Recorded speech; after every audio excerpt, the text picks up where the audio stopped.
पेढा कसाही किंवा कुठल्याही बाजूने खाल्ला तरी तो गोडच लागतो. ज्याप्रमाणे नामस्मरणही कसेही किंवा कुठेही केले तरी ती स्वामींना पोहोचतंच. म्हणून म्हणा श्री स्वामी समर्थ, जय जय स्वामी समर्थ. श्री गुरुदेव दत्त. दत्त संप्रदायातील महत्त्वाचे गुरु म्हणजेच श्री स्वामी समर्थ महाराज यांच्याबद्दल आपण काही गोष्टी आज जाणून घेणार आहोत. त्यांचे काही स्वामी संदेशसुद्धा आपण जाणून घेणार आहोत. स्वामींनी केलेले कार्य कोणते? दत्त संप्रदाय ही परंपरा केवळ मंदिर आणि धार्मिक अनुष्ठानापुरती मर्यादित नाही, तर ती गुरु परंपरेचे सुद्धा महत्त्व सांगत आहे. दत्त महाराजांना संबंध भारत हा गुरु ह्या नात्यानं त्यांच्याकडे पाहत असतो. त्यामुळे दत्त महाराजांचा संबंध गुरु परंपरेत महत्त्वाचा मानला जातो. त्यांच्या पाठोपाठ महत्त्वाचं नाव जे कोरलं गेलं आहे ती म्हणजे श्री स्वामी समर्थ महाराज. गेले काही वर्षात गुरु परंपरेत अनेक नावे होऊन गेली, त्यात श्री स्वामी समर्थ महाराजांचं नाव हे घेतलं जातं. स्वामी समर्थ महाराज कोण होते? ते इथं कसे आले? ते अक्कलकोटला कसे आले? ते दत्त महाराजांचे चौथे अवतार कसे झाले? आणि त्यांना जगाला कोणते संदेश दिले हे आज आपण पाहणार आहोत. स्वामी समर्थ महाराजांचं व्यक्तिमत्व तसं गूढच म्हणावं लागतं, कारण ते कोठून आले, कसे आले याबद्दल खूप कथा सांगितल्या जातात.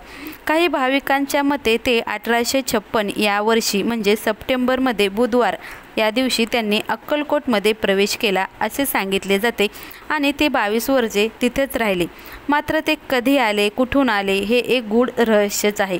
काही लोककथा अशा सांगितल्या जातात की एका शिष्याने स्वामी महाराजांना त्यांच्या जन्माबद्दल विचारलं, तेव्हा स्वामींनी सांगितलं की मी वटवृक्षाच्या झाडापासून निर्माण झालो आहोत आणि माझे पूर्वीचे नाव हे नृसिंह भान सरस्वती आहे.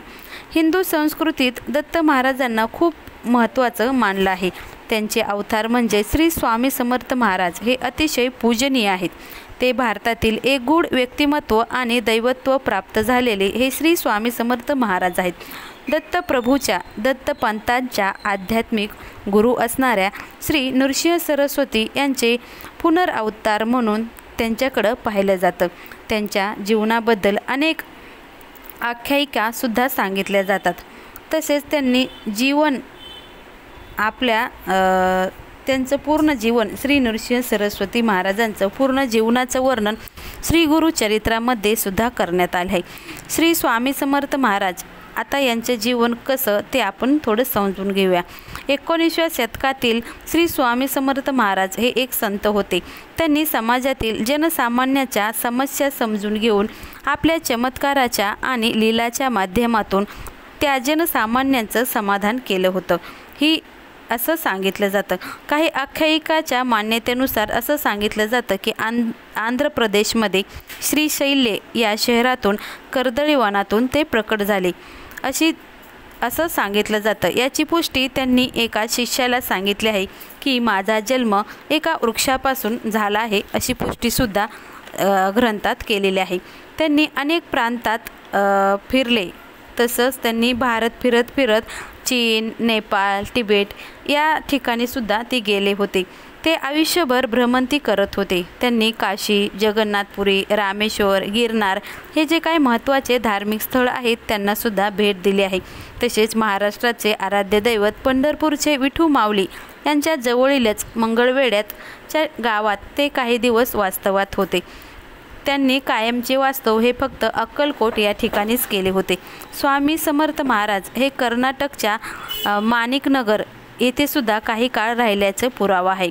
याचे कारण म्हणजे श्री माणिक प्रभू यांचे चरित्र याच्यात त्यांचे वास्तव्याचं वर्णन करण्यात आलं आहे. माणिकचंद्र प्रभू आणि श्री स्वामी समर्थ महाराज हे त्यांना आपले मोठे बंधू किंवा बंधू मानत होते असं सुद्धा सांगितलं जातं. ते औदुंबर वृक्षाच्या खाली काही काळ हे बसत होते. स्वामी समर्थ महाराज यांना दत्तगुरूचा अवतार मानले जातं. 1856 साली ते अक्कलकोटला आले आणि 22 वर्षे त्यांनी तिथंच वास्तव्य केले. या वास्तव्यादरम्यान त्यांचे उत्तम शिष्य म्हणजे चोळप्पा यांच्या घरी ते राहत होते. चोळप्पा यांच्या घरालाच आज अक्कलकोटचं मंदिर बनवलं आहे. इसवी सन 1878 चैत्र महिना 13व्या तिथीला श्री स्वामी समर्थ महाराजांनी समाधी घेतली आहे. त्यांचे उपदेश कोणते, त्यांनी समाजाला कोणते उपदेश केले किंवा त्यांचे विचार काय हे पाहूया. त्यांनी त्यांच्या उपदेशामध्ये अनेक उत्तम विचार हे मांडले आहेत. त्यापैकी पहिला म्हणजे फळाची अपेक्षा न करता मानवाने नेहमी उत्तम कार्य केले पाहिजे. म्हणजे कार्य करा, तुम्ही फळाची अपेक्षा करू नये.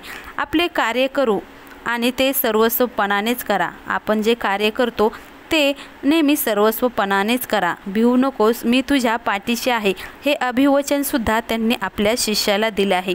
जेव्हा तुम्हाला कुठल्या तरी ज्ञानी व्यक्तीकडून ज्ञान मिळवण्याची संधी मिळेल त्यावेळी जास्तीत जास्त ज्ञान आत्मसात करण्याचा प्रयत्न करा, असं त्यांचं अभिवचन होतं. कारण हुशार माणसाचे ज्ञान सहजासहजी कोणालाही भेटत नाही. केवळ बाह्य स्वच्छता न करता मानवाने मनाची आंतरिक स्वच्छतासुद्धा केली पाहिजे, असं ते नेहमी म्हणायचे. पुस्तकी ज्ञानापेक्षा अनुभवाचे ज्ञान महत्त्वाचे आहे, असं संदेश त्यांनी सर्वसामान्य जनतेलाही दिले होते. स्वामी समर्थ नामाचा मोठा वर्ग आपल्याला गुरुपरंपरेत पाहायला मिळत आहे. अनेक ठिकाणी त्यांना गुरु म्हणून पूजलं देखील जातं. संत हे फक्त चमत्काराच पुरते मर्यादित न राहता त्यांचे संदेश आणि त्यांनी केलेले कार्य हे खूप महत्त्वाचे आहे. स्वामींनी लोकांना दिलेले संदेश खूप महत्त्वाचे आहे. दत्त संप्रदायात गुरुचं स्थान हे देवापेक्षा मोठं मानलं जातं असं शिकवलं जातं. त्यामुळे स्वामी महाराज हे आपले गुरु आहेत आणि गुरुचा संदेश ऐकणे हे आपलं आद्य कर्तव्य आहे. त्यामुळे स्वामी महाराजांचे विचार तुम्ही नक्कीच आत्मसात करा आणि त्यांचे चरित्र हे एक ते स्वामी चरित्र सारामृत याच्यामध्ये त्यांचं पूर्ण प्रवासाचं वर्णन केलं आहे. म्हणजे त्यांचे चरित्र आहे जे आम्ही रोज 3 अध्याय वाचत आहे. परंतु तुम्ही हे 3 अध्याय वाचता त्याच्यामागं काय रहस्य आहे हे सुद्धा तुम्ही समजून घेण्याचा प्रयत्न करा.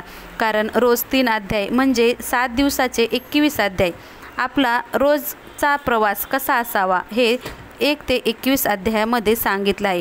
तुम्ही फक्त वाचू नका. 1 ते 3 अध्याय काय सांगतात, 4 ते 6 अध्याय काय शिकवतात हे तुम्ही नक्कीच ऐकण्याचा प्रयत्न करा किंवा समजण्याचा प्रयत्न करा. आणि फक्त वाचायचे म्हणून तुम्ही हे अध्याय वाचू नका, त्याने काही होणार नाहीत. त्यांनी तुम्हाला श्री स्वामी समर्थ महाराज समजणार नाहीत.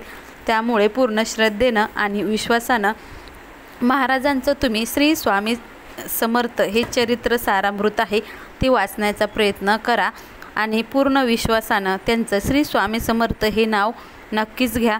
नामाला कुठलंही बंधन नाही, त्यांचं नाव तुम्ही कधीही घेऊ शकता. श्री स्वामी समर्थ. श्री गुरुदेव दत्त.